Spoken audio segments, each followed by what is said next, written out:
vanakkam, namaskar, and welcome to yet another episode of my podcast series, The People I Meet. My name is Shruti Vijay Kumar Vasant. I'm a radio jockey from Chennai, and on today's episode, I am going to be introducing to you a theatre technocrat. Yes, that's the word that I would like to introduce my guest by. But of course, he is all this and so much more. Anybody who is from Chennai has heard of the Little Theatre, and my guest today is the artistic director of this wonderful company. But like I said before, he's not just this, okay? He is somebody who is a fitness enthusiast. He is a TEDx speaker. He is a member of the Global Shapers community, which is part of the World Economic Forum. He has been listed by India Today as Indians under 37, and all of these fancy titles. But he is such a wonderful, fine gentleman who always will leave you smiling or laughing your head off, depending on what the situation is. So it gives me a lot of happiness and a lot of pride in introducing to you my guest for today's episode, Krishna Kumar, aka KK. Hi KK, how are you? Hi Shruti, fantastic. Thank you so much. You're very generous with your words. Thank you very, very much for that lovely introduction. I was just wondering how I couldn't get a few more details in because, I really did, but we're going to, get into all of that as we progress with our conversation because both of us love to talk and I'm sure this is going to be one chatty episode. But Yes, me too. So getting into the theatrics of it all, okay? So everybody who is in Chennai, who is a theatre enthusiast, knows about you, knows about the kind of work Little Theatre does, and you do a lot more than just act. You are a director, you do the scripts, you're, especially when Panto season comes and everything, you are 24/7 on like Gatorade or something, right? You're like full on energy. And coffee, tea, and just lots of laughter. Right. That's what keeps you going. Right. That's what keeps you going. So, how is KK this person? Like, how? That's what I want to know. How was I made, or how? How was I made is a very literal question, especially now since you've also become a father very recently. But no, I mean, we all have these personalities, right? We all have this sort of personality that we project to the outside world. And I'm not saying we're faking it, but I'm saying that there is a side that most often, maybe about 95% of the world sees. And there's only a very small percentage that our extremely close circle sees. But to the outside world, KK is all of this and so much more. And KK means energy. So how does that sort of, come about? It's not easy. It's an interesting question because, see, one thing that you do as an artist, as an actor, especially doing theatre, a lot of people, it's actually, it's very clear for the people who come in to do theatre for the first time that the whole idea is to remove all these masks that you're supposed to wear for society, right? The idea is to let go of all of these things. We're supposed to sit a certain way, behave a certain way, talk a certain way to our bosses and to everybody. We have a mask on. And funnily, as much as theatre is always symbolized by the two masks, I think it's the process of actually removing those masks. And you become a fabulous performer only when you can actually express yourself, which is why art is a form of therapy for everybody, be it music, be it pottery, be it, drawing, painting, acting. These are all just forms of expression. And expression really means removing all of these masks and being who you are really. So I wouldn't say that I am this, perfectly myself to the public, but I'd say I'm more or less there most of the time. I'm very comfortable in that because I'm engaging in that process every day for most of my life. I think I've found myself in a really nice place these days. I'm myself.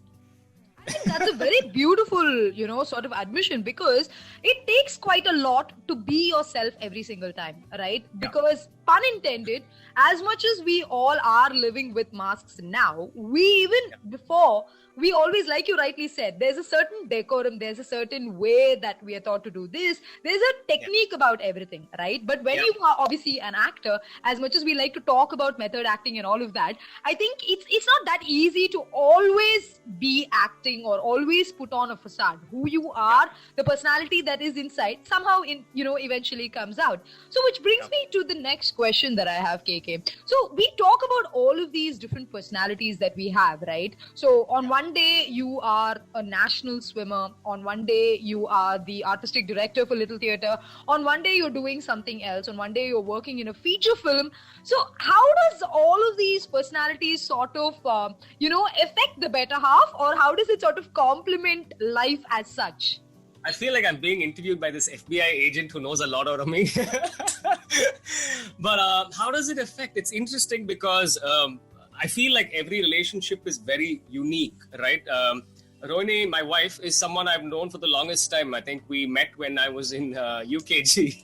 And we've been great friends for a very long time. And what really works for us is, as much as we are close, we also have a distance and a mutual respect for the kind of work that we do. It doesn't mean that we haven't had ups and downs. We've had some crazy ups and downs.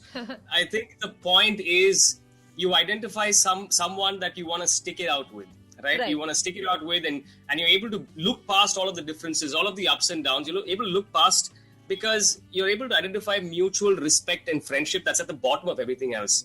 I mean, love is great, and chemistry is great. Chemistry is amazing because, and the truth is, chemistry you'd find with a lot of people. Chemistry is, and that's the truth. You'll find that with a lot of people, and some people it's really special. But chemistry erodes itself. All of these things erode, and what's left after that is intimacy and friendship. And if you identify that, no matter what happens, you'll want to stick by that honest friendship that's still there. And I think luckily we found that between the two of us, because both of us are always traveling. I'm traveling with work. She's traveling extensively with work. She's pretty kick-ass with the stuff that she does.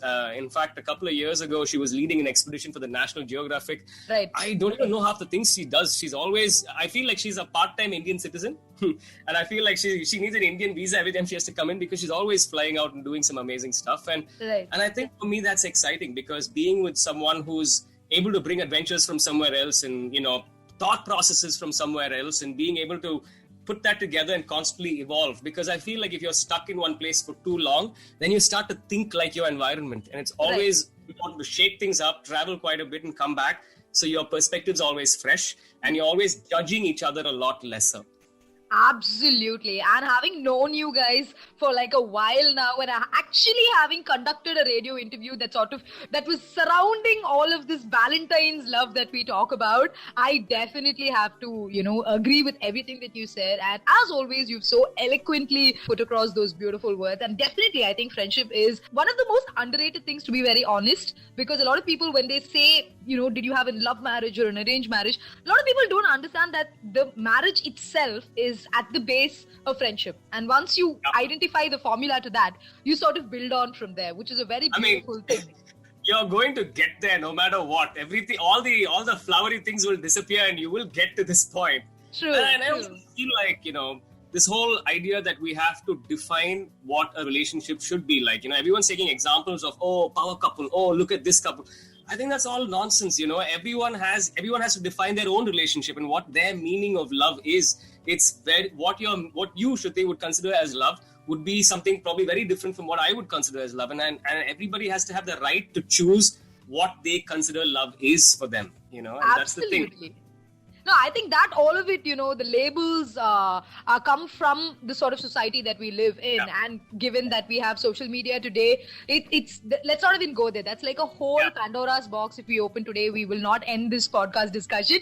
But getting back to talking about KK, the personality, right? So out of all of these different hats that you don, KK, and I say this quite literally when I mean hats, but what is it that excites you the most apart from Little Theatre?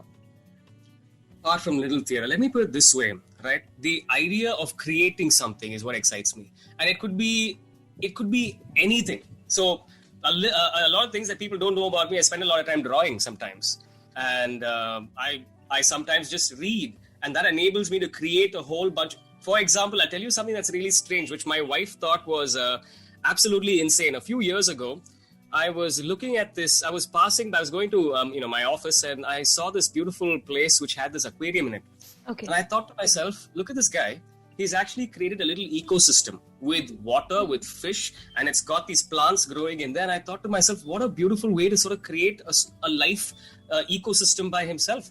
So I literally spent 2 months doing nothing but building an aquarium, and it's the most satisfying thing, to see your plants grow inside the water, and then you've got these fish in there. The fish help the plants proliferate, and so basically, what it means is they both help each other grow. Right. And it's really exciting to see that you can create something. So I feel like today I'm excited by making films or doing theatre, but tomorrow I might be excited by farming. I think the idea is just things that you can create and enjoy yourself at this time. Because one thing that I was able to luckily break is because I made some decisions and I quit college when I was young. I came back and I found my own path. It also helps me feel like it's really about what makes you happy today. Today I feel happy making films or doing theater with people. I love collaborating with people. I love seeing people grow, and I love the energies that you get from different people, because you put all of that together and you create something that's far bigger than what's in your head. When you work with people, you're always creating something that's much bigger than just your thought process and much bigger than you, and it means something. It's about that collective energy. So I feel that's what inspires me. That's what makes me happy today. Absolutely. And I think that is so beautiful and moving in a way, because as creators, right, you obviously it's not about getting validation from anybody or, being appreciated for the work that you're doing sort of today. Of course, yes, the awards, the accolades, the recognition, all of it is important. I'm not saying no. Especially coming from a theater background, I'm sure every time there's a standing ovation at the end of a play, or when the curtains are going down and people are just going brisk over how amazing the play was, you are very satisfied. But even if you are doing something like you said, the 2 months that you spent just creating that aquarium for yourself also sort of brings about that joy, which is something that, again, is very subjective. You can't really put a term on it and say, hey, this is what makes me happy. Everybody's got different happiness checks. And I'm so glad that we, spoke about that. But going back and talking about this decision of wanting to quit college, right, and finding your own path. So this is something that definitely a lot of parents would not agree with, right? If I had told my dad, listen, I'm hanging up my boots, I cannot do engineering, I'm sure my dad would have got me married at that point, right? So thankfully, I didn't do that, didn't have the courage. But yes, so how did you sort of, bring about that sort of dynamism and just say, hey, you know what, I want to go about and follow this path, because I know it's not easy. So let's just talk about that. I wouldn't completely say, I had this great courage to quit college and do all of that. I feel like a lot of courage comes from necessity, right? And in fact, I'll elaborate on why that journey affects me today in terms of what I'm doing right now. I struggled towards my high school. I really struggled with mathematics and physics, and I do believe I am dyslexic, and I did struggle with a lot of aspects of it. Plus, the way I was taught mathematics in school was probably the worst. I feel like different children learn in different ways, and I guess for me, I didn't absorb it the way it was taught to me. Pretty much what's happening is, if I Google something today, I'll get all the information that my teacher was giving me at that point of time. You need teachers to be able to facilitate understanding and interest. So I had zero interest in all of that. And however, I finished school, I got into Satyabama as backup, but I applied to America. In a Satyabama, I felt like the biggest problem was, you can't talk to women in an age where you should be talking to women. And that was the rule back then in Satyabama. So I said, okay, I'm not spending 4 years of my college life doing this. I applied to America, and luckily I got a scholarship. And my whole idea was, if I find myself in America, this is the place where I want to be, and I'm going to learn, I want to always be an actor. So I said, I'll find ways to find people to teach me how to act. All kinds of childish nonsense was going on in my head. But then something happened. Mathematics followed me to America. Wow. And I was doing a double major, and I'm not a bad student. I just struggled with mathematics. I was very good at physics and all of that. And at some point, it made me deeply unhappy. And I think that was a necessity. It made me so unhappy to think that I'm going to spend the next 4 years of my life doing something I absolutely disliked. And, what happened eventually was I fared so badly in mathematics, I lost my scholarship. And then I thought to myself, why am I wasting my parents' money? I see them work so hard, only so I could study and I could be something better. And the truth is, if I did get my engineering degree and I was still very unhappy, I know my mom and dad would have been very sad to see me so unhappy. So then, out of all of this necessity, you figure out, what? I have to quit. So I spoke to my counselor. She was a lovely lady. She said something to me. She said, okay, so what do you want to be? I said, I want to be an actor. So she said, why the hell are you studying to do this? She said, 4 years of your life, you're going to do engineering. And then you've spent so much money that you're going to pay off your loans. So you're going to, get a job. You're going to pay off your loans. And then when you're paying off your loans and getting a job, you get a car, you get a house. And then you have a girlfriend. You have to take care of all of these things.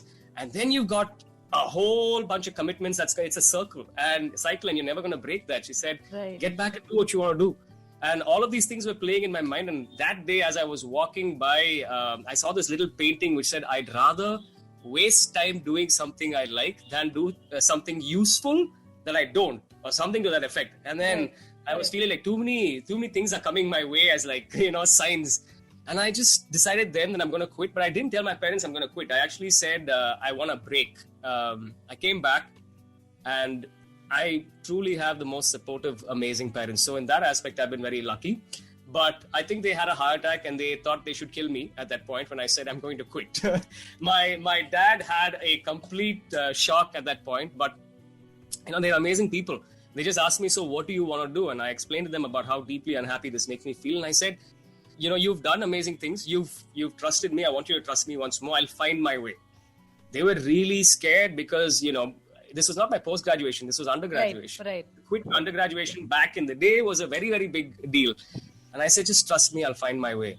And I linked all of that back to when I was in 6th standard. I remember going for this play by the Little Theatre. And that really stuck to my head. And I saw this actor, Sundar Ramu. He was playing this beautiful role as a dame. A dame is a woman, as a male actor who plays, dresses up in drag. And it was such a beautiful character, and the audience loved it. And I thought to myself, man, I want to do something like that when I grow up.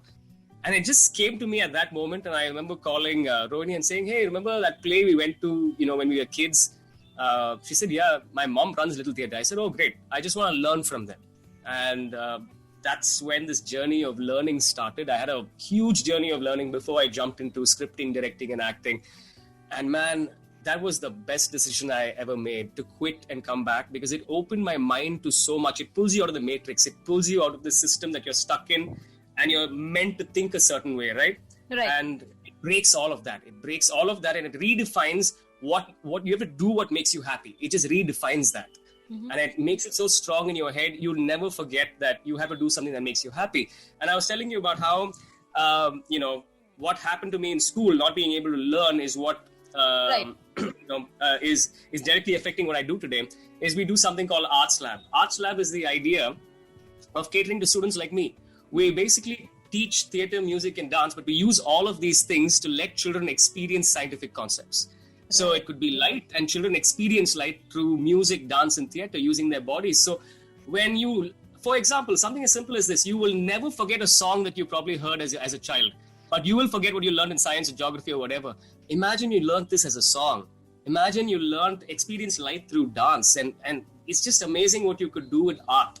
And I feel like that's the evolution of education. Because our educational system has remained the same since the British left us. It's never evolved, and it's training us to just become workers. It's part of that whole Industrial Revolution era, and we have to break out of that. Now it's about, the revolution is happiness. It's not about work and survival. It's about happiness. And so that's how it's directly impacted all of the work I do. And that's how I was called upon at the World Economic Forum to talk about how we can change the educational system that is currently plaguing us in South Asia. Absolutely. There are so many different takeaways that I had from this conversation with you, just at this point where you're talking about, today the revolution about happiness stems from all of us. Right? Yeah. Earlier, I think, like you said, even today, quitting an undergraduate is not something that is looked upon as a favorable decision, right? Yeah. So I can imagine how different it would have been back then. But, it just puts a lot of things into perspective for you, because today we are open about talking about mental health. We're talking about why happiness is important. Right? Yeah. So because we constantly, that cycle that your guidance counselor was talking about is a rut that we all are a part of, right? Yeah. And knowingly or unknowingly, we choose that over and over again, and we're constantly bound by society to answer all of those questions, right? Yeah. I feel like it stems from our upbringing, right? Because we are born into a capitalist system. Oh, you have to have a house, or you have to have a car, you have to have all of these things. We're bound by these material. Our success is constantly gauged by what we have in life in terms of materialistic things. And that's the system we're born into. And so every day you're fighting these urges in your head that, I'm successful only if I have this house, this car, I have to be settled. truly, I don't know if we find happiness then, I often find myself in a place where, I decide I want to get this thing, I get it, and I have zero happiness after that. And that's and the greatest happiness I feel when I work with people. Right. And see someone who's come into theater with so much difficulty, with so much that they need to break out of. They're really shy. They won't even look you in the eye. And then by the end of it on stage, they blossom into something that's spectacular, and people are clapping for them and they're embracing it. Man, the satisfaction you get out of that, you can't put money, you can't gauge that. Right. There's no gauge on that. Absolutely, because today, like you rightly said, we are always rating success.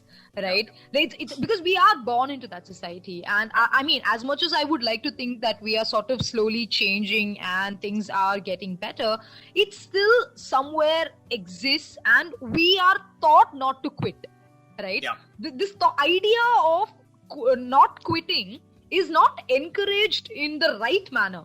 Of course, yes, if you are passionate about something, you can't, in the overnight Lambani Agartha, I know happens only in, films and only in one song sequence. But if obviously you want to get to a place, you need to put in the work. I'm not saying no. Yeah. But doing something that doesn't make you happy, but continuing to do it because people have this expectation that you shouldn't be called a quitter, definitely has ruined a lot of dreams. But I'm so glad that, today through Arts Lab and through the Little Theatre, you're doing so much more for the community of kids who really just want to be able to understand. Because like you said, education at the end of the day, knowledge is power. Right? But knowledge is not textbook. Knowledge is not something that you gain from... I'm no disrespect to the wonderful authors who write books out there and who make the curriculum and all of that. But still, there is a way, right? Like a lot of us like a particular language because of the way it's taught, or the subject because of the way it's taught. It's like staring at food and not being able to eat it. Exactly. That's the thing. Right. What a wonderful sort of, thing to talk about, because today I wish a lot more people sort of understood this. I understand that today things are opening up and there's a lot less pressure on children to sort of perform to a certain, standard. But we are breaking free from that, and let's just hope that the future generations don't have to live with this sort of, pressure that's been put down by society that you have to be this person to be successful. All right. Educational space is going through a massive revolution right now. In Finland, especially, you've had a massive revolution. And I feel like our generation is what's going to be setting curriculums, 10, 15 years from now. Right. I feel like a lot of us understand the stakes that we've gone through, and we feel like we want to evolve the system. So I feel like it's definitely going in the best direction. Absolutely. Yes, and we will be a huge part of the change, and I think that's so important, because at the end of the day, what are we doing all this for? Yeah, it's one life. You want to be happy, right? You want to be. Die. If we just remember that we're all going to die, then you think about, why am I killing my child over having to get 100 in mathematics? For what? No one cares in the end. Yeah, I mean, I don't even think I remember my 12th standard results. And I choose to forget it because it's not gotten me into any other place apart from where I did my college at that point. But yes, moving on, KK, and talking about how, all of these different personalities have sort of made you the person that you are, right? But I want to ask you this question because the theatre industry as such, especially in a place like Chennai, is very close-knit. Right, you guys are family. Everybody knows everybody, and with Chennai, you know how it is. Everybody knows everybody, and gossip is, something that is very malicious, but it also gets around very easily. So, how do you, as a person, sort of handle that? Because it's not easy, especially when you come from a background such as this, and there's so many people saying so many different things. How do you sort of not let it affect you? No, I mean, I feel like we all get affected by gossip. It is human nature that we get affected by gossip. But then I feel like almost most people will be lucky enough to reach a point in their life that is so bad that the gossip gets that bad that you suddenly realize, you know what, I actually don't give up, about what anyone has to say. Yeah, and I feel like you're lucky if you reach that point early in your life, because then you truly just exist to do your own thing, because you can't keep throwing a stone back at every dog that's barking. It just cannot be. And it's okay. Human beings have thrived with gossip. We're all storytellers. We all love exaggerating and gossiping and spreading malicious things, and those things happen. And that's okay. And the faster you learn that it's okay, it's fine. Because people, You will have truths, you'll have half truths, and then you'll have lies. That's the way gossip spreads, and that's okay. You just have to deal with it. It comes with the territory. It doesn't matter if you're an actor. It's worse if you're a celebrity, because then everyone wants to talk about it. You become the butt of everybody's jokes if there's a smallest mistake you do. But gossip starts from the smallest place in the office to everywhere, and it's okay. As long as you have people who you love and you respect, and they know who you are, that immediate circle is all that matters, really, because they're the ones who directly affect your life every day. They're the ones who you talk to. They're the ones who feed you your energy. And if they know who you are, it's okay. It's all right. Yes, I think that's a very mature way of saying this, and I'm so glad that you got to this point very early in life. But having known you, I sort of, I understand that that's where you come from, and I think it's very important because, so often we are bound by the expectation that people have on us, right? And like you rightly said, the more you're in the eyes of people, or the more you're out there, and the more people think they know you, they have the rights to say whatever it is that they feel like it, and they feel they're entitled to it, which is what makes it a lot more harder, right? Because they just think, oh, we've had this conversation. I know this person. I've met him at this party, and I think this is what, I'm sure that this is what has happened, with absolutely no sort of right. Sometimes it's scary to think that people can draw such ideas and judgment out of you from thin air. Right. But that's just how life is, and it's okay. It actually directly relates to something that I tell my cast when they're performing. Mm-hmm. I tell them, enjoy the applause, but don't let the applause get to you, because. Right. As an artist, as a human being, you are going to fail. One day you are going to fail, and that's okay. You have to fail, because that's the only way. That means you've tried something new. You've stepped into something that you don't know. But if you let the applause really get under your skin, you will let the criticism get under your skin. And if you don't take both, you keep everything at bay, you're always yourself. You're so much at ease. You failed, and it's okay. You don't feel like others' opinions have to put you down or scale you up, because you're on a ladder, and that ladder's going to fall anytime if only the applause keep you up and the criticism bring you down. That's your ladder. You climbed it. That's your hard work. Stay there, and that's fine. It's best to keep audiences' appreciation and criticisms at a certain level, observe it for what it is, and keep moving with your art. Your art should bring you happiness, not the applause. And I think that's a really important point.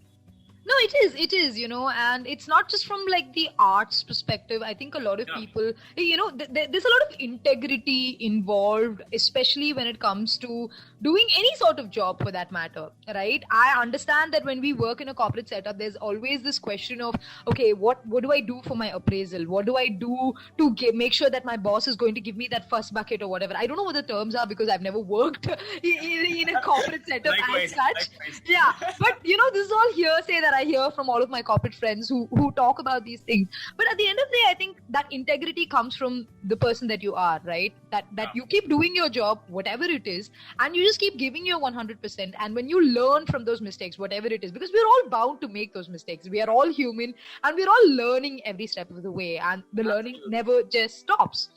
Okay, amazing, KK. And I didn't expect anything less from our conversation. So to sort of, just wrap up and, wind things up together for this particular episode, I just sort of want to ask you, KK at 20 versus KK now, what do you sort of admire in both those different stages of your life about you as a person?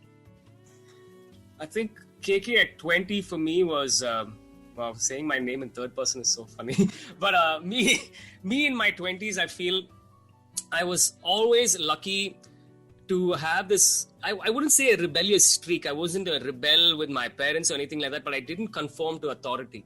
When I was young, I remember when I was in 4th or 5th standard, I felt like I really disliked school at that time. And I felt like if I stood outside of school, I went to school, but if I stood outside of it, the people inside of school didn't have any control over me.